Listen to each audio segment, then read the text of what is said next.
Herkese merhaba arkadaşlar, kanalımıza hoş geldiniz. Mert Ramazan Demir tatil için Birleşik Krallık'a gitti.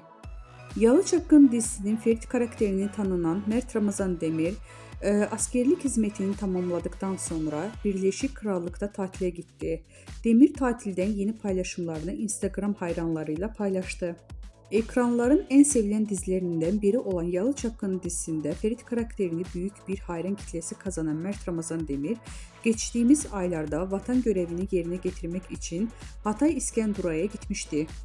Askerlik hizmetini tamamlayan ünlü oyuncu, sosyal medya hesabından askerlik sürecine dair paylaştığı fotoğrafları hayranlarından büyük ilgi gelmişti. Yemin töreninde paylaşılan karelerde oldukça dikkat çekmişti. Vatan görevini bitirdikten sonra tatile giden Birleşik Krallık'a gitmeye karar alan Demir, tatilden yeni fotoğraflarını Instagram hesabından paylaştı. Küçük Haziran notuyla yaptığı paylaşımı takipçileri tarafından büyük